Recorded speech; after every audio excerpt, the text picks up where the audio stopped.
बाड़े पुत्र पिता के धर्मा इसी गए, इसीलिए कहा गया है जब नाश मनुष्य पे छाता है पहले विवेक मर जाता है। इन्होंने जो फर्जी डॉक्टरेट करा है उसका भी अभी पता करिए आप कि कहाँ से ये डॉक्टरेट हैं भी कि नहीं है। हो सकता हो, हम ये भी नहीं कह सकते कि नहीं होंगे डॉक्टरेट, लेकिन इन्होंने इतनी अति कर ली थी। और हर अति सर्वते वर्जते आपने सुना होगा, किसी भी चीज अति अहंकारी होने के कारण ही रावण मरा। उनका एबीसी चैनल चलता है। आप एक बात बताइए, आप लोग आए, मेरी शादी भी मीडिया कवरेज में हुई थी क्योंकि उस समय ईश्वर की ऐसी कृपा थी कि उसमें बहुत सारे अनाथ बच्चे भी आए थे, बहुत सारे लोग भी आए थे, तो हमने उन्हीं के साथ भोजन किया था। मेरा ये संकल्प था कि हम उन्हीं के साथ करें क्योंकि वो लोग एक अच्छी जेंट्री में नहीं बैठ पाते थे। तब भी एबीसी चैनल नहीं आया था मेरे पास, सारी मीडिया आई थी। विजयदशमी में भी हम यही चाहते हैं सरकार से कि जैसे कि योगी जी हमारे लिए राम के स्वरूप हैं, अखिल जी ने भी उनका समझ लीजिए आपकी योगी जी और अखिल जी का वही है रोल जो राम और हनुमान का रोल होता है। बस विजयदशमी में रावणों का, दुर्योधनों का, सबका अंत शुरू होना चाहिए। ये लज्जा भंग करने वाला जो 10 सर वाला दुर्योधन है ना, इसने भी चीरहरण किया। चीरहरण साड़ी उतारना नहीं होता है, किसी के लिए अश्लील शब्द छापना भी चीरहरण होता है उसके चरित्र का। नमस्कार दोस्तों, मैं अश्विनी जैन। एक मशहूर शायर है, उनकी कुछ पंक्तियां मैं आपको सबसे पहले कह के सुना रहा हूं। जी हां दोस्तों, खुद ही को कर बुलंद इतना कि खुदा भी हर तकदीर से पहले बंदे से पूछे बोल तेरी रजा क्या है। अब जिक्र करते हैं कानपुर शहर का, और कानपुर शहर के सबसे बड़े मैटर का जिक्र करते हैं अखिलेश दुबे। जी हां दोस्तों, आज हमारे पास एक लेडी मौजूद है जिन्होंने एक जंग छेड़ रखी है अपराधियों के खिलाफ और अपराध के खिलाफ। और आइए उस जंग में भारत ए टू जेड न्यूज की टीम जा पहुंची है उस लेडी के पास। तो आइए सबसे पहले भारत ए टू जेड न्यूज में उनका हम परिचय करवाते हैं। नाम है उनका प्रज्ञा त्रिवेदी। जान गए होंगे आप। जी हां दोस्तों, मैं आपसे जानना चाहता हूं कि आज न्यूज की हर हेडलाइंस में आपका नाम है। आपने एक बहुत बड़ी जंग जीती है, क्या कहना चाहेंगे उस जंग के बारे में? देखिए, हम ये जंग के बारे में ये कहना चाहेंगे कि जैसा कि आप लोग जानते हैं कि आज से 15 साल पहले मेरा एक होटल हुआ करता था बारा देवी में, और उस होटल के बगल में छात्रावास था जो अखिलेश दुबे का ही है। अखिलेश दुबे या इनके किसी करीबी का होगा, हर चीज़ तो अपने नाम पे नहीं करा सकते अखिलेश दुबे। तो इसको ये पता चल गया कि ये होटल बिका, इस पे लोन हुआ, और इसमें मतलब 3 लोग जो हैं वो साझेदारी में हमने खरीदा था। चूँकि हम एक मध्यम वर्गीय परिवार की लड़की थे, तो बट ऑब्वियसली बात है कि एक होटल खरीदने के लिए हमें बैंकों का सहारा लेना पड़ा, और बैंक में अच्छा खासा हमें लोन करके उसको खरीदना पड़ा। और इसके जो गुर्गे थे, अजय निगम, अनुज निगम, ये दोनों सगे भाई थे। अजय निगम इसके यहाँ कंप्यूटर में टाइपराइटिंग का काम करता था, पेशे से एडवोकेट भी था, लेकिन वो एडवोकेट इसी के अंडर में था, इसी के ही ऑफिस में लाल कॉलोनी में रहता है। और उसका भाई जो है अनुज निगम, वो इसके यहाँ कंप्यूटर्स के काम करता था, सॉफ्टवेयर और हार्डवेयर के। तो बट ऑब्वियसली बात है, लोकल का आदमी लोकल से कराएगा, हम लोग भी कराते थे। लेकिन अब उसने अजय निगम और अनुज निगम के बहाने हम लोगों को भेजा हमारे यहाँ कि इसको जो है पहले होटल की रंगदारी की, भैया चलो, भैया के पैर छुओ चल के। तो हमने भी और लोगों से कहा कि ऐसा क्या है, तो उन्होंने कहा अरे वो कोई डीएम नहीं है, वो यहाँ का माफिया है, वो गलत आदमी है, वो उससे क्या मतलब। फिर लोगों ने बात तो सही कही, लेकिन जब उसके खिलाफ ये आवाज़ उठाई, जब हमने ये बताया कि नहीं ये रंगदार है, ये लगातार रंगदारी कर रहा है, जब इसका बस नहीं चला तो इसने मेरी एक किताब छपवाई। पर्टिकुलर मेरी नहीं थी, वो किसी और की किताब थी, लेकिन उसमें एक पेज इसने मेरे कैरेक्टर को लेके छपवाया। मेरे खिलाफ कोई हमने कोई ऐसा काम नहीं किया था, तो इसको कुछ मिला नहीं, तो इसने किसी दूसरे व्यक्ति के मुकदमे में सिर्फ एक जगह मेरा नाम लिख दिया, गिरोह के सदस्य। उस चीज़ से हमको पुलिस ने 5-6 साल बहुत परेशान किया। इनफैक्ट हमारी शादी के मंडप से भी हमको उठाया। हमने सारी चीज़ें, सारे सबूत दे दिए हैं, क्योंकि उस टाइम पे पुलिस जो है वो कागज़ में लिख के बुलाती थी। पहले आपको कागज़ भेजती थी, सीईओ ऑफिस में इतने बजे खड़े होइए, वो सारे कागज मेरे पास थे और वो हमने भेज दिए थे। तो इसने हमको शाम दाम दंड भेज, जितना ये परेशान कर सकता था उतना परेशान किया इसने। होटल में मारा पीटी, सब हरकतें, लूट पाट, हर व्यक्ति, मतलब अखिलेश दुबे के गुर्गे। देखिए, अखिलेश दुबे के अंडर में जो अजय निगम है, हम उसे नहीं जानते। हम उसे जाने किसे? अखिलेश दुबे के अंडर। हमारा अजय निगम से क्या मतलब है? आप बताइए, आपके यहाँ पर अगर कोई व्यक्ति कार्य कर रहा है तो हमसे उससे क्या मतलब है? हम तो तब जानेंगे ना कि भैया का आदमी। भैया कौन? अखिलेश भैया। अखिलेश यहाँ के बिल्कुल माफिया बने हुए हैं। आज से 2011 में हमने सुप्रीम कोर्ट, हाई कोर्ट, मुख्यमंत्री, प्रधानमंत्री, डीजीपी, डीएम सभी को ये लेटर भेजा था कि हमको अखिलेश दुबे से और एक दो लोगों के और भी नाम लिए थे हमने, जिन जिन लोगों से हमें इनके गिरोह के जो सदस्य थे, कि जान का भी खतरा है, ये इतना बड़ा भू माफिया है। वो सारे paper with receipt, original receipt हमने पूरी की पूरी पुलिस को अवेल कराई। और देखिए, जब हमारा मुकदमा नहीं हुआ, इसने सारा प्रकरण किया, सारी हरकतें करी। इतना इतना रसूख वाला आदमी था कि कोई पुलिस वाला इसका मुकदमा लिखने को तैयार नहीं है, इसका नाम लेने को तैयार नहीं है। मुकदमा तो एक बहुत बड़ी बात है, फिर वो चाहे कोई भी हो, किसी का नहीं लिखता था। आप बताइए, आज तक अखिलेश दुबे इतना बड़ा माफिया, इतनी संपत्ति, आज तक उसके खिलाफ कोई मुकदमे आए? नहीं, क्योंकि भाजपा सरकार नहीं थी उस टाइम पे। ठीक है, उसके बाद हमने एनसीआर दी, एनसीआर को इन्होंने फेंक दिया जूही थाने में। उसके बाद हमने कोर्ट के आदेश से हम शांत नहीं बैठे। हमने कहा, तूने जो करा है अब इसको हम समाज के सामने लाएंगे। क्योंकि देखिए, एक औरत के लिए उसका अस्तित्व, उसका चरित्र, सब कुछ जब चला जाएगा, तुम उसको ऐसे करोगे, पैरों पे गिराने की कोशिश करोगे, तो उसके पास दो ही विकल्प रहेंगे, या तो वो लड़े या मर जाए। तो हमने मौत को गले लगाना बेहतर नहीं समझा, हमने सोचा मरेंगे नहीं। उसके बाद इसकी कंप्लेन करी कोर्ट के थ्रू, और अब समझिए हम उसमें, आज तक हमको कोर्ट का कोई कागज ही नहीं हुआ। 31 जनवरी 2011 को संगीन धाराओं में मुकदमा हुआ, और उस मुकदमे में अखिलेश दुबे का नाम हटा दिया पुलिस वालों ने, उसका नहीं लिखा। ठीक है, ऐसे उसके क्लर्क जो बिल्कुल मरणासन्न कंडीशन में थे, अब गए तब गए, डल दिया। पूरी जांच भी नहीं की, अज्ञातों का पता भी नहीं किया, उन गवाहों के नाम लिए जिनको हमें पता ही नहीं था। हमें तो अब कोर्ट जाके पता चला कि हमारा मुकदमा कोर्ट में है। हमने प्रोटेस्ट डाली, और वो मुकदमा जो हमने लिखवाया था संगीन धाराओं में, वो महज 4.5 घंटों में स्पंज कर दिया गया। आप बताइए, मुकदमा तो लिखा नहीं जाता 4.5 घंटों में, स्पंज क्या होगा? स्पंज इसलिए कर दिया गया क्योंकि वो मुकदमा लिखा भी अखिलेश दुबे के दरबार में था, स्पंज भी अखिलेश दुबे के, गवाह भी अखिलेश दुबे। कहते नहीं है मेरी सरकार, मैं चाहे जो करूं, तो वो अखिलेश की सरकार, अखिलेश दुबे की सरकार, इन्हीं का वर्चस्व ऐसा था कि ये जो चाहेंगे वही। हमारे साकेत नगर में कोई भी ज़मीन नहीं बिक सकती, हमारे साकेत नगर में कोई पत्ता नहीं हिल सकता, सब अखिलेश भैया जो कहेंगे वही होंगे। अब आपसे मैं ये जानना चाहता हूं कि आपके मुकदमे में 2 लोग और हैं, पिता और पुत्र।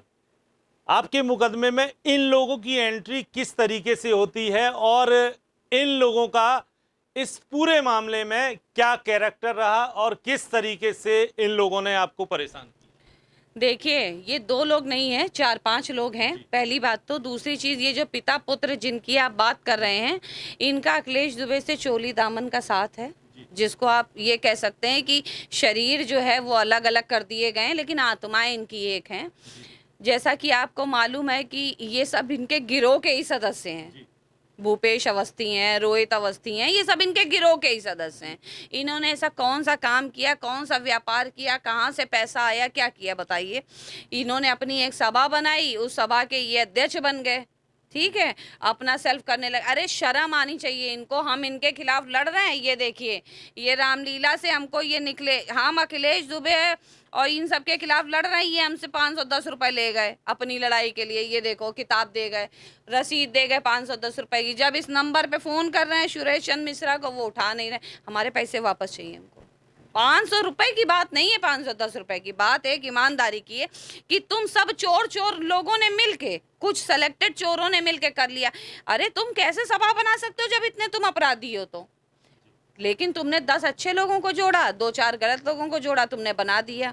अगर आपसे हमारी लड़ाई है तो हम आपके भाई को नहीं जानते, आपका भाई भी हमारे लिए शत्रु होगा, वो हमारे लिए नहीं होगा। ये लॉ ऑफ नेचर है सुप्रीम कोर्ट का कि अगर एक भाई से दुश्मनी है तो दूसरा भाई आपकी मदद कभी नहीं कर सकता। आप रूलिंग चेक करिए, क्योंकि एक सुप्रीम कोर्ट हमारा उच्चतम न्यायालय ही ऐसा है जो कि लॉ ऑफ नेचर में काम करता है। वो ये मान ही नहीं सकता कि एक भाई ने खून किया तो दूसरा शांति बैठा होगा, वो ये मानेगा कि उसका भी खून उबला होगा। अगर आपको मार पड़ रही है तो ऐसा नहीं हो सकता कि आपका भाई शांति से बैठा रहेगा। तो अखिलेश दुबे हमारे साथ कर रहे हैं, ये सब जितने भाई हैं सब इतने संपन्न हैं, इनका कोई वो नहीं है, सब ऐसे ऐसे संपन्न है, इनका कोई वकालतनामा। कितने अखिलेश दुबे ने, क्या वो जेठ मलानी हो गए हैं क्या अखिलेश दुबे? आप बताओ ना, कहाँ से? कचहरी तो कभी गए नहीं।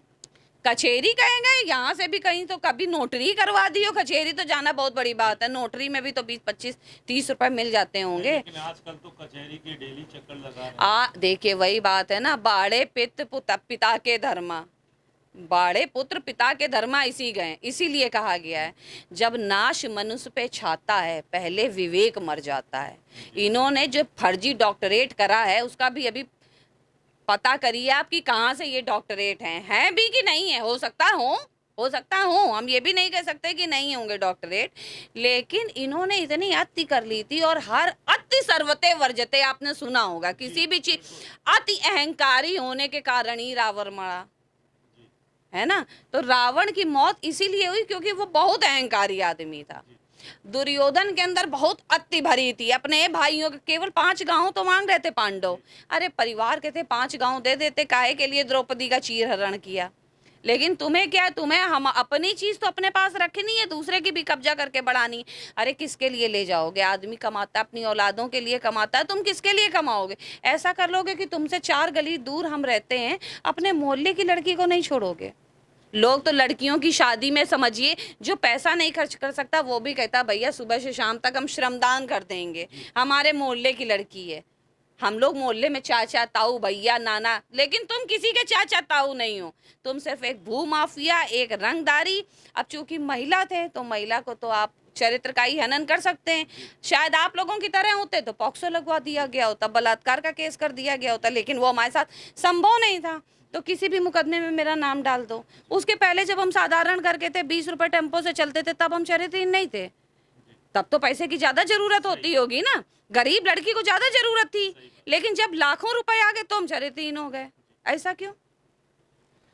जैसा कि हिंदुस्तान में पहले का जो समय था, जैसे कि आपने 15-16 साल से एक लड़ाई लड़ी, उस समय महिलाओं को घर से बाहर नहीं निकलने दिया जाता था। मध्यम वर्गीय परिवार से आप आती हैं और ऐसे परिवारों में महिलाओं को घर से बाहर निकलने की अनुमति नहीं होती। बावजूद उसके एक बड़ी आपने लड़ाई लड़ी अपने दम पर, और आज आप उस लड़ाई में आगे से आगे बढ़ के साक्षात्कार कर रही हैं हर लड़ाई का। क्या कहना चाहती हैं? किससे आपको इंस्पिरेशन मिली? देखिए हम तब भी इससे इसलिए लड़े थे क्योंकि जैसा कि हमने आपको बताया, एक औरत के पास 2 ही रास्ते होते हैं, या तो वो इसके पैरों पे गिर जाती या फिर वो आत्महत्या कर लेती। तीसरा रास्ता होता है न्याय का, क्योंकि न्याय सबके लिए बराबर है। और उस समय मेरी किसी ने नहीं सुनी। उस समय भी हमने बहुत 5 साल लड़ाई करी, और लड़ाई की ही दम पे हम जीवित थे। नहीं तो इनके तो बगल में थे, ये तो ऐसा ऐसा कहते थे कि तुम्हें इस मुकदमे में उठवा लेंगे, तुम्हारे घर में किताबें फेंक के उठवा लेंगे, तुम्हें गंदे रैकेट में फंसा देंगे। हमारे परिवार वालों को परेशान करते थे। ये समझिए कि हमारे छोटे छोटे बच्चे थे, हम छोटे बच्चे, शादी के पहले लड़ाई शुरू हुई और जब बच्चे हमारे 5-5 साल के हो गए तब तक हम इससे लड़ते रहे। अब आप समझिए कितने साल तक लड़े। लेकिन अब भाजपा सरकार में तो आप जानते हैं, भाजपा सरकार में एक मंत्री हो या एक सड़क में पड़ी हुई औरत, दोनों के लिए न्याय बराबर है। योगी जी को कुछ कमाई अपने लिए नहीं रखनी है, उन्हें अपने बच्चों को फॉरेन में नहीं पढ़ाना है, उनको हम ही लोगों के ऊपर खर्च करना है। जैसा कि अभी आपने बोला कि उस समय आपका साथ किसी ने नहीं दिया, और आज के जो उत्तर प्रदेश के मुख्यमंत्री योगी आदित्यनाथ हैं और भाजपा की गवर्नमेंट है, उसमें आपका जो न्याय हो रहा है। और मैं आपसे ये जानना चाहता हूं कि पुलिस की कार्यप्रणाली उस वक्त कैसी थी और आज की कैसी? देखिए उस समय जो पुलिस थी वो हम लोगों को भगा देती थी जी। थाने से भगा देती थी, एक छोटा सा हवलदार भी भगा देता था। उस समय की जो पुलिस थी, और आज क्या बड़े से बड़ा अधिकारी भी हम लोगों को सुनता है और महिला को एक सम्मान की दृष्टि से देखता है, ये फर्क है। तो जब आप किसी महिला को सुनोगे तभी तो वो महिला अपनी फरियाद कहेगी। अगर उस समय हमें पुलिस वालों से भी खतरा लगेगा तो हम थाने नहीं जाएंगे। आज हमें पुलिस वालों से खतरा नहीं, उन्हें प्रोटेक्शन फील हो रहा है। आज अखिल कुमार जी ने जो पहल करी है, आप बताइए ना, इसके पहले किसी ने करी? इतने बड़े बड़े अपराधी योगी सरकार में हटाए गए, तभी तो हम लोगों की हिम्मत बढ़ी। अगर विकास दुबे, अखिलेश दुबे, अतीक अहमद ये सब नहीं जाते तो हमारी हिम्मत क्या पड़ती?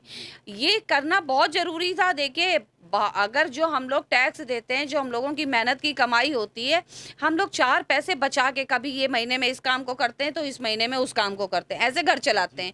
लेकिन ये माफिया क्या करते हैं कि वसूली से अपने घर चलाते हैं। अरे इन्होंने कभी आटा तेल मंगाया होगा क्या, आपको लगता है? दिन भर तो वहीं बैठे रहते, शिवम भोजनालय से खाना खाते रहते थे। ये सब पार्क में, हाँ ये सब पार्क की जमीन है, इनमें कुछ केडीए नहीं कर रहा है, कुछ नगर निगम नहीं कर रहा है, कुछ सरकार के नेतृत्वकर्ताओं को पता ही नहीं है। अब ये देखिए कितना गिरा हुआ आदमी है, आप इससे समझो कि इसने अभी भी सीखा नहीं। इसका जो अपराध करने का पैटर्न है वो एक ही है। जैसे लोग होते हैं ना, हमने पहले 800 चलाई, 800 के बाद ऑल्टो चलाई, दूसरी गाड़ियां चलाई, अब ये चला रहे हैं। तो हमने सीखा ना, चीज़ों को अपडेट किया, हमने अपने बच्चों को पढ़ाने के लिए एआई का सपोर्ट लिया। ये पहले भी पर्चे छपवाता था, हमारे छपवाए और भी लोगों के छपवाए। अब देखिए, इसने आज ही रेणुका समिति से कोई पर्चे छपवाए हैं जिसमें इन्होंने 2-3 लोगों को हिस्ट्री सीटर बता दिया। इसने खुद, ये इतना चरित्रवान आदमी है। और दुनिया के, मतलब अखिलेश दुबे को छोड़ के दुनिया में जितने भी आदमी हैं सब हिस्ट्री सीटर हैं, सब पॉक्सो के तहत आते हैं, सब बलात्कार करते हैं। लेकिन कोई गरीब आदमी बलात्कार नहीं करेगा। आपने कभी सुना किसी इसने रिक्शे वाले पे लगवाया, ये ना बलात्कार किया? रिक्शे वाला भी तो बलात्कार कर सकता है, पॉक्सो तो उसके अंदर भी आ सकता है, संविधान के तो अंतर में वो भी आता, लेकिन उससे उसको फायदा नहीं मिलेगा ना। फायदा उन्हीं लोगों से मिलेगा जिससे, जो लोग इसको धन दे सकते हैं। इसने कानून की अपनी जो डिग्री थी उसको सकारात्मक ना करके, लोगों के लिए अच्छा ना करके, उसने नकारात्मकता की। आप बताइए ना, मोहल्ले में इसने कितनी शादियां करवा दी, कितनी गरीब लड़कियों के विवाह करवा दिए। अरे सब बस, हाँ लेकिन मिस ब्यूटी कंपटीशन बहुत करा दिए इसने। शादी नहीं कराई किसी गरीब की। हमारे मोहल्ले में किसी गरीब की शादी में खड़ा हुआ दिखाओ तो बताइए, इतनी काम वालियां, लेकिन सब काम वालियों सबको बुला बुला के इसने एक ब्यूटी वो करा दिया, कानपुर की beauty competition, miss Kanpur competition. आप इसको समझ लीजिए, इसका चरित्र कैसा है। जैसे कहते हैं ना, पालने में पूत के पाँव से पता चल जाते हैं कि कैसा बनेगा, वैसे इसकी हरकतों से पता चल जाएगा आदमी कैसा है। हाँ हाँ, पूत के पाँव पालने में पता चल जाते हैं ना कैसा है। वैसे इससे, अब इसने शादी नहीं कराई, इसने, आपने कभी देखा होगा कभी रुद्राभिषेक, कभी विष्णु सहस्त्रनाम, कोई पूजा पाठ कुछ कराया? कुछ नहीं। बस ये रंगलीला देख लो, ये भजन संध्या देख लो, उसमें लड़कियां नचा लो, मंदाकिनी सामने उस पर पॉक्सो लगवा दिया तो उससे मंदाकिनी में उसने फ्री में करा दिया। उसके पहले हम लोगों का होटल था तो उस होटल में रंगदारी ले ली, यही सब कराता। तो जिसकी मानसिकता गंदी होगी वो कभी अच्छे कर्मों पे नहीं चलेगा। सुनने में ये भी आया है और पेपरों की और न्यूज़ हेडलाइंस बनी हैं, इसकी विषकन्या है। इसके जो समकक्ष थीं, तमाम ऐसी महिलाएं, तमाम ऐसी लड़कियां थीं जिनको विषकन्या का नाम दिया गया। क्या कहना चाहती हैं इनके कैरेक्टर के बारे में? यही तो हम आपको आईना यही तो दिखाना चाह रहे हैं कि विष कन्याएं जो थी या जो लड़कियां थी, ऐसे ही लोग इसको मिलेंगे। आपने कभी इसकी फोटो देखी है कि किसी गरीब, किसी बेचारे लाचार रिक्शे वाले दीन के घर जाके इसने राशन का सामान ऐसे आशीर्वाद देते हुए फोटो खिंचाई? नहीं देखी होगी, लेकिन ताज होटल में देखी होगी आपने बड़े बड़े लोगों के साथ, नेताओं के साथ। भूपेश तो खैर बगल ही में खड़े रहते हैं, आपको तो पता ही होगा। जब भाई सांस अलग चल रही है लेकिन शरीर एक है सबका, है ना। आप ये आप कहना चाहती हैं कि शरीर एक है और इंसान दो हैं? हाँ, इंसान तो बट नेचुरल सी बात है, एक जेल में है, एक जाने वाला है। बस ये आप समझिए। अगर न्याय होगा तो वो भी जाएंगे। भाई वही क्यों जाएंगे, इनके गिरोह के जितने हैं वो सभी जाएंगे। अगर वो दोषी पाए गए, अगर उनका दोष पाया गया तो वो जाएंगे। हमारी नज़र में तो वो दोषी हैं। अब मैं आपसे ये जानना चाहता हूँ कि आपका होटल था और काम भी उस समय, कारोबार भी आपका अच्छा चल रहा था, फिर ऐसा क्या हुआ जो आपको होटल बेचना पड़ा, छोड़ना पड़ा? देखिए, हमारे दो जो पार्टनर थे वो उससे डर के भाग गए थे। एक महिला थी अखिलेश दुबे से, वो एक महिला थी और एक ओम जायसवाल थे, और ओम जायसवाल भी भाग गए थे। उसके ऊपर भी इसने काफ़ी केसेस कराए थे, उसने लोन लिए थे। देखिए, लोन लेना कोई गलत बात नहीं होती है। लोन तो नीरव मोदी ने भी लिया, सबने लिया। बड़े बड़ी हस्तियां लेती हैं, उनने तो डायमंड दिखा के एकदम कंकड़ डायमंड में बेच दिए। वो सरकार का काम है, लेकिन इसने क्या किया, उसको प्रेशर बना बना के। अब इन लोगों की अलग बात है, हमें खैर इससे मतलब नहीं है। हम आपको ये बताना चाहते हैं कि उन लोग, वो दोनों ने जब साथ नहीं दिया तो हम अकेले कब तक चलाते, कब तक। ये तो हमें रात दिन मरवाने की सोचता था, हमारे पति को मरवाने की सोचता था। हम पेट में बच्चा लिए लिए इसकी शिकायत करते थे। पेट में जब बच्चा मेरा पैदा नहीं हुआ था, मेरे मोमेंट रुक जाते थे। 10 लोग अगर हमारे दुश्मन थे तो 2 हमारे साथी भी थे। एक ग्लास में ग्लूकॉन डी दे के पिला देते थे कि बेटा तुम जो नई नन्ही सी जान लिए हो, इसको मारने का अधिकार तुम्हें नहीं है। हमें तो ये लगता था, हम दर दर यही कहते थे, भैया हमें अगर इसको नहीं सजा दे पा रहे हो, इच्छा मृत्यु दे दो हमको। और हम अभी भी मरने से नहीं डरते। अगर सरकार हमें न्याय न दे पाए तो कम से कम इच्छा मृत्यु दे दे। अगर हमें न्याय की लगता है कि आप वो न्याय देने में असक्षम है, कोई भी व्यक्ति, हम किसी का नाम नहीं लेना चाहते, अभी तो जैसी न्याय प्रणाली चल रही है उसको देख के लगता है कि अखिलेश दुबे जेल में है कि हमें न्याय मिलेगा। क्योंकि जेल तो छोड़ो, ऊंची आवाज में कोई कमिश्नर अखिलेश दुबे से बात नहीं कर सकता था, तो जेल में क्या भेजेंगे। लेकिन उसको देख के लग रहा है कि हमें न्याय मिलेगा, और हम इसीलिए फिर से लगे हुए हैं कि इतने सालों बाद ये जो भी घटना हुई है उसको पूरे साक्ष्य पुलिस जुटाए। जो पुलिस वाले गलत हैं उनको भी सामने लाया जाए, अखिलेश दुबे को भी सामने लाया जाए। जो इसके जितने भी गुर्गे हैं अपराध में, जिन्होंने ये साकेत नगर को बिल्कुल कब्जे में कर रखा है, जो हम लोग खुली हवा में सांस नहीं ले पा रहे। दूसरों को बताता है पार्क किशोरी वाटिका क्या वो सड़क में बना है क्या? वो भी तो पार्क में बना है। आप बताओ ना कहाँ जा रहा है सब पैसा? तब और फिर आप एक चीज और हाईलाइट करिए, हमारे घर के पास पार्क है तो राजस्व विभाग क्या करता है, जिस क्षेत्र में पार्क होता है उसमें 15% रजिस्ट्री शुल्क बढ़ा देता है। तो हमारे पूरे एरिया के 15% वापस करें ना। जब पार्क नहीं दे रहे हो तो शुल्क क्यों ले रहे हो? हमारे पैसे हमें वापस करो। हमारे ये रामलीला, ये जो हमारे दुश्मन करा रहे हैं, हमें वो भी चाहिए। हमें रजिस्ट्री शुल्क भी वापस चाहिए, जो 15% हमसे लिया गया है वो भी वापस। ये जितने करोड़ों घर यहाँ पर हैं, जितने लाखों घर हैं, उन सबके 15% शुल्क वापस कराओ। ये सब मिली भगत है। आज हम अगर वाटर टैक्स नहीं देते हैं तो पूरी टीम खड़ी हो जाती है। आप बताओ ना, हमारे घर में अगर 1 महीने का वाटर टैक्स नहीं दिया जाएगा, पूरी टीम खड़ी हो जाएगी। और अगर अखिलेश दुबे जो है वो क्या कहते हैं पार्क में कब्जा कर लेंगे, तो माननीय बड़े बड़े लोगों को पता ही नहीं है कि हमारे पार्क में कब्जा हो गया है। जूता चप्पल घर के बाहर किसी के रखा हो तब पता चल जाता है कि फलाने ये काम आए घर का नहीं है, तब उन्हें सुरक्षा पॉइंट ऑफ व्यू से लगेगा, तब उन्हें जूते में बम दिखने लगेगा। अब इन्हें पार्क में कोई साजिश नहीं लग रही है। देखिए, एक आदमी कभी अपराध नहीं करता, हमेशा अपराध जब इतना बड़ा होता है तो गिरोह होता है। एक अकेला आदमी, हम अकेले पार्क में लेट सकते हैं क्या? इतने गिरोह में इन्होंने किया है। सब अखिलेश भैया, अखिलेश भैया, अखिलेश भैया। क्यों? क्योंकि उनका अर्जन ही यही है। और आप देख लो, हमेशा कोई गरीब आदमी इसका साथ दे रहा है, क्योंकि वो इसने तो गरीब कर दिया ना, अमीरों को भी इसने तो भिखारी कर दिया ना। एक जो हम कार से चलते थे, इसने तो हमें 5-5 रुपए को तरसा दिया अपने बच्चों को दूध देने के लिए। तो हमारी मानसिक प्रताड़ना की क्षति कौन करेगा? सरकार करेगी, अखिलेश दुबे करेगा, इनका परिवार करेगा, कौन करेगा? अरे तुम्हारे भी 2-2 लड़कियां, तुम्हें भी तो सोचना चाहिए किस लड़की के लिए क्या कह रहे हो। सबको लड़कियों को तुम नचनिया ही बना दोगे क्या? सब वहां नाचने लगे, सबको कानपुर की सुंदरता बता दोगे? ऐसे ही विष कन्या करोगे? हर लड़की एक जैसी नहीं होती। किसी का तुम दोहन करते हो पैसा दिखा के, किसी का दोहन करते हो मजबूरी बता के, किसी का बच्चा किडनैप करते हो। तो सबकी दुखती रग पकड़ना तुम्हारा हाथ है। अब तुम्हारी दुखती रग पकड़ी जानी चाहिए। बस ये है कि तुम्हारी कौन कौन से कर्म है, तुम्हारे सारी जांच होनी चाहिए। और वाकई में बुलडोजर चले, केडीए चले, जितने भी आला अधिकारी हैं उन सबको इसमें इन्वॉल्व होना चाहिए। सरकार का नेतृत्व तो करता, सब कहते हैं सरकार देखेगी। अरे सरकार देखेगी, आप काहे यहाँ बैठा ले गए हो? सब काम योगी जी करेंगे तो केवल योगी जी हर जगह बैठे ना घंटे घंटे भर, आप लोग क्यों बैठा ले गए हो? आप लोगों को पता ही नहीं है। पता इसलिए नहीं है क्योंकि कहते हैं ना बोलना भी रजामंदी होती है। किसी के बारे में अगर ना बोलो तो ये भी उसका एक साथ देना होता है। आप किसी व्यक्ति को अगर नहीं बोलना चाह रहे हो तो वो भी उसका साथ दे रहे हो। जैसा कि कानपुर पुलिस आपका इस वक्त भरपूर साथ दे रही है, तो कानपुर पुलिस के जो मुखिया हैं, कानपुर कमिश्नर हैं अखिल कुमार, उनके इस पूरे मामले में कैसा आपके प्रति सहयोग है, क्या कहना चाहती हैं उनकी? देखिए, उनसे ही हिम्मत मिली है, अखिल जी से। अखिल जी ने अगर रवि सतीजा जी का मुकदमा नहीं लिखा होता, जेल नहीं गया होता, तो आज हम आवाज़ ना उठा रहे होते, अपनी जान बचा रहे होते।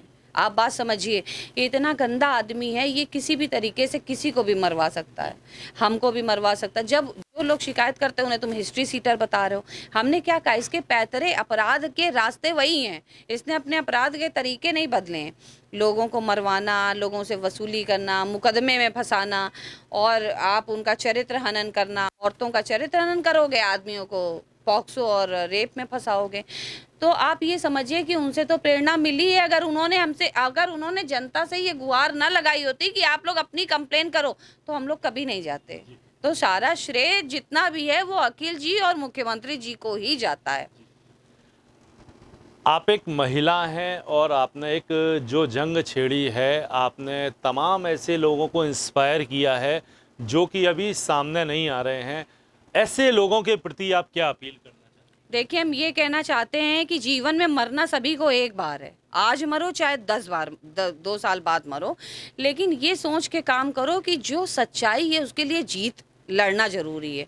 जो सच्चाई के रास्ते में चलेगा, न्याय के रास्ते में चलेगा, वही ईश्वर को मुंह दिखा पाएगा। मरना आज साढ़ अखिलेश दुबे भी रहे हैं, इन्होंने हमको जेल पहुंचाने के लिए मुकदमा कराया था। हम जब 24 साल के थे तो अखिलेश दुबे ने मुकदमे में लिखवाया था कि ये महिला जो है इसने मारपीट करी, इसने षड्यंत्र किया। हम इतने, मतलब ये समझिए, ये आज 70 साल का होने वाला, ये षड्यंत्रकारी नहीं है, हम 24 साल में ही षड्यंत्रकारी हो गए थे, है ना। जरा जरा से कोने में तुमने कब्जा कर लिया, नहीं कुछ है तो माता जी की फोटो लगा दी। अरे अपनी माँ को तो अपने कुकर्मों से दूर रखो। हम लोग माँ की फोटो ऐसी सम्मानित जगह लगाते हैं, चौराहे की बात कर रहे हैं, तो आप अपने माँ की फोटो, आपकी माँ होगी तो आप उसको घर में बैठा लोगे, सड़क में बाहर लगा दोगे उतनी जमीन कब्जाने के चक्कर में, माँ का इस्तेमाल करने लगोगे। तो जो माँ का इस्तेमाल कर रहा है प्रज्ञा का तो करेगा ही करेगा इस्तेमाल।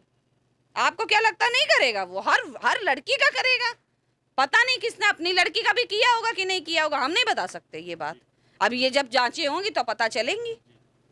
जैसा कि आप आगे से आगे बढ़ के लड़ रही हैं और जो लोग अभी आवाज़ नहीं उठा रहे हैं, अभी आपने उन लोगों के लिए भी एक अपील की है, और जिस तरीके से आपके साथ ये पूरा घटनाक्रम हुआ और अब जिस तरीके से आपका आने वाले समय में जो आपका रुख होने वाला है, उस रुख से थोड़ा जनता चाहती है आप पर्दा उठा दीजिए।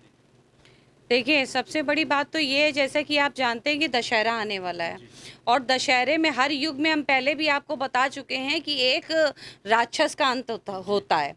विजयदशमी में भी हम यही चाहते हैं सरकार से कि जैसे कि योगी जी हमारे लिए राम के स्वरूप हैं, अखिल जी ने भी उनका, समझ लीजिए आपकी, योगी जी और अखिल जी का वही है रोल जो राम और हनुमान का रोल होता है।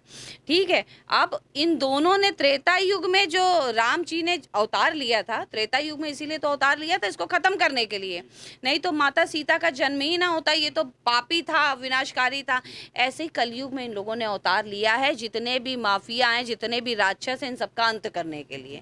तो हम बस यही भगवान से भी प्रार्थना करेंगे कि इनको चिरंजीव रखते हुए कानपुर से अखिल जी भी ना जाएं, क्योंकि ऐसा अधिकारी हम लोगों को नहीं मिलेगा जो हम लोगों को इतना हम लोगों का ध्यान रखे, इतना ख्याल रखे, क्योंकि उनके चले जाने से पता नहीं क्या षड्यंत्र हो जाए, कौन सी सांठगांठ हो जाए, क्या उन्हें भेज दिया जाए, कैसा क्या हो जाए, हम लोग सुरक्षित रहें कि ना रहें, मरवा दिए जाएं, हम लोग कुछ नहीं कह सकते हैं। तो बस विजयदशमी में रावणों का, दुर्योधनों का, सबका अंत शुरू होना चाहिए।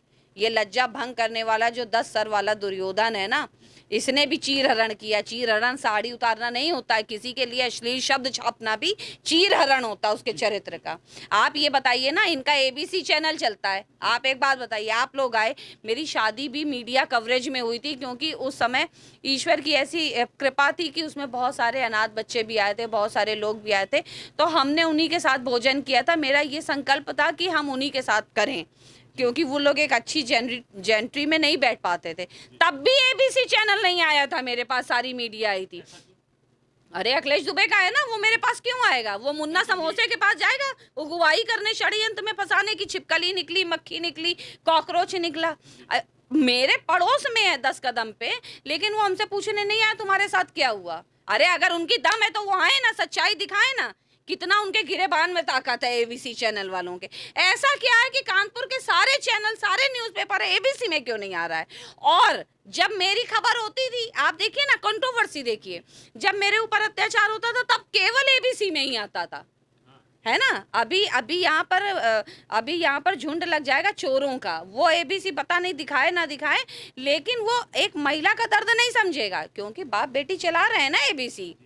भाई ये सब लोग गिरोह के सदस्य हैं, आप समझिए बात को। ये चैनल इन्होंने अपनी सुविधा के लिए बनाया है, इन्होंने ये सरकार के लिए, इनका तो लाइसेंस रद्द होना चाहिए, इनसे पूछना चाहिए कि ये क्यों नहीं गए पीड़ितों के पास। आप दिखाओ ना सारी खबरें जैसे आ रहे हो, आप हमसे कॉपी लो, जो आदेश आया उसको छापो ना एबीसी में। मुन्ना समोसे के पास जा सकते हो, हमारे पास नहीं आ सकते हो। मुन्ना समोसा तो ज़्यादा दूर है, लेकिन मुन्ना समोसे वाले से पैसा मिल जाएगा, उसको 420 में फंसा देंगे, उसकी दुकान कम होगी, वो डर जाएगा। आप ये समझिए कि ये सब मिली भगत है, ये सब षड्यंत्रकार हैं, इसी षड्यंत्र के चलते ये सब कर रहे हैं। अगर इनकी दम हो तो आए, हमसे कागज ले जाएं और दिखाएं आके, हम भी देखते हैं एबीसी चैनल वालों के गिरेबान में कितनी ताकत है। वही बात है ना, जिसके अंदर डर नहीं होता वो आवाज उठा पाता है, जिसके अंदर डर होता है वो नहीं। अब पिता पुत्री सब लगे हुए हैं, सब साठ गांठ में। हमने अभी आपसे क्या कहा, जब माँ को नहीं छोड़ा तो बेटी को भी इस्तेमाल करेगा ना, तो बेटी शायद चला रही है इनका चैनल, हमें तो नहीं पता एबीसी चैनल, लेकिन जहाँ तक हमने सुना हुआ है ऐसा, तो वो नहीं आए, उन्हें नहीं मतलब है इससे, और सब जगह चले जाएंगे, हर जगह छोटी छोटी घटनाओं में चले जाएंगे। आप इस मामले में पुलिस की कार्यप्रणाली को किस प्रकार से देखती हैं और कानपुर की जनता से क्या अपील करना चाहती हैं? देखिए, पुलिस की प्रणाली को हम इस तरीके से देखते हैं, जैसा कि हमने आपको बताया कि कलयुग के ये राम हैं, ठीक है, योगी महाराज जी हमारे, ठीक है, उसी वेशभूषा में है, उसी, देखिए जो धर्म के रास्ते पे चलता है वो अधर्मियों का साथ नहीं देता है। और योगी महाराज जी जो हैं हमारे, वो धर्म के रास्ते पे चलने वाले, दूध का दूध पानी का पानी, उनके लिए न्याय सभी के लिए एक है, चाहे वो कोई मंत्री हो, चाहे वो सड़क में पड़ा हुआ कोई बेचारा भिखारी हो, उनको न्याय की दृष्टि सभी के लिए एक है। ये तो बीच वाले हैं जो उनका नाम खराब करते हैं। इसलिए मेरी उनसे एक अपील है, महाराज जी से ये हाथ जोड़ के निवेदन है कि अखिल कुमार जी जैसे लोगों को यहाँ पर रहने दें, और बल्कि हर जिले में अखिल कुमार जी जैसा एक नियुक्त करें, क्योंकि ये माफियागिरी, ये जितने भी भू माफिया, रंगदार और औरतों का हनन करने वाले हैं, प्रदेश तभी अपराध मुक्त हो पाएगा जब अखिल कुमार जी जैसे लोग डटे रहेंगे। अगर ये ट्रांसफर कर दिए जाएंगे या किसी कॉन्स्पिरेसी में आके, तो हम लोगों का कोई साथ नहीं देगा, जैसे अभी तक नहीं दिया गया। 15 साल में अखिल जी आए तभी तो साथ दिया गया ना, भाजपा सरकार आई, योगी जी बने तभी तो साथ दिया गया, इसके पहले कोई साथ नहीं दिया गया, कोई पूछने वाला नहीं था। तो ये मेरी अपील है कि बाकी जितने भी लोग हैं वो सब सरकार का साथ दें, प्रशासन का साथ दें, और मैं तो साथ दूंगी, अपनी आखिरी सांस तक ये लड़ाई लड़ूंगी। नहीं, अभी आपने एक बात ये कही कि अगर किसी कॉन्स्पिरेसी में अखिल कुमार जी फंस गए और उन्हें ट्रांसफ़र उनका करा दिया गया, अभी बीच में खबरें भी ऐसी आ रही थी कि उनका प्रमोशन हुआ है, प्रमोशन एक्चुअल में उनका हुआ है और उनका दिल्ली ट्रांसफ़र कर दिया जा रहा है, तो क्या कहना चाहते हैं? देखिए, ये बात तो हमारे लिए भी एक भय वाली थी, हम भी एक डरे हुए थे कि अखिल जी को जो है अचानक से क्यों भेजा गया। हमारी मतलब एप्लीकेशन लेते ही अखिल जी को मतलब प्रमोशन मिल गया। प्रमोशन तो कभी भी मिल सकता है, अच्छी बात है, वो डिज़र्व भी करते हैं प्रमोशन, लेकिन अभी ज़रूरत हम लोगों की है। तो बच्चे को जहाँ पे पिता की और माता की ज़रूरत होती है, माता पिता को वहाँ ज़्यादा ध्यान देना पड़ता है। अपने सुखों का त्याग करके अखिल जी को हम लोगों का साथ देना पड़ेगा। कारण यही है कि हमारे भी 2 बच्चे हैं, अगर हमें लगता है कि हमारे बच्चों को हमारी ज़रूरत है तो हमें वहाँ रहना पड़ेगा। और जो राजा होता है, जो हमारे प्रदेश के राजा हैं, जो मुख्यमंत्री जी हैं, अगर उनकी जनता उनके लिए औलाद की तरह है, औलाद के लिए उनको रहना पड़ेगा, हमारा साथ देना पड़ेगा, डटा रहना पड़ेगा, जब तक कि हमारे आंसू नहीं बंद हो जाते हैं। जैसा कि अभी आपने देखा, हमने काफ़ी सवाल किए, काफ़ी बातचीत अभी हमने की प्रज्ञा त्रिवेदी जी से। उनका जो अभी आपने रूप देखा, उनका ये रूप जो झांसी की रानी वाला जो रूप, से मैं सैल्यूट करता हूं ऐसी महिला को जिन्होंने निडर होकर, निर्भीक होकर और अपने शब्दों में बिना डरे हुए इतने बरसों के बाद आज वो इस मुकाम पे, इस जंग में पहुंच चुकी हैं। और जिस तरीके से योगी सरकार है और उनकी कार्यप्रणाली है और कानपुर कमिश्नरेट का जो वर्क है, जिस तरीके से अभी तक देखा जा रहा है, जिस तरीके से कानपुर पुलिस कमिश्नर है अखिल कुमार, जिस तरीके से इनका साथ दे रहे हैं, उससे यही लगता है कि आज भी इस धरती पर पापियों के अंत करने वाले कर्मवीर जीवित हैं और आज भी घनघोर कलयुग नहीं आया है और पापियों का अंत निश्चित है। तो बने रहिएगा भारत ए टू जेड न्यूज के साथ। और एक बात मैं आप लोगों से कहना चाहता हूं, भारत ए टू जेड न्यूज और किसी से डरने वाला नहीं है। आप इस बात का ध्यान दीजिएगा, जहां जहां मेरी जरूरत हो आप लोग मुझे जरूर याद कीजिएगा। मैं डट के रात को 2 बजे, रात के 3 बजे आप लोगों की पीड़ा जानने के लिए आप लोगों के साथ खड़ा हूं। धन्यवाद, क्योंकि आपका जो प्यार है मेरे प्रति, जो आप लोग मुझे देखते हैं, पसंद करते हैं, वो मुझे हिम्मत देता है आपका साथ देने के लिए। तो इसी तरीके से आप मेरा साथ दीजिएगा, ज्यादा से ज्यादा लाइक कीजिएगा, ज्यादा से ज्यादा शेयर कीजिएगा। और अगर मेरी जरूरत पड़े तो मेरी खबर में जो नीचे नंबर चल रहे हैं वो मेरे ही नंबर है, उन नंबर पे आप लोग कॉल कर सकते हैं। अश्विनी जैन किसी से डरने वाला नहीं है, इस बात का आप लोग ध्यान दें। धन्यवाद। जय हिंद, जय भारत।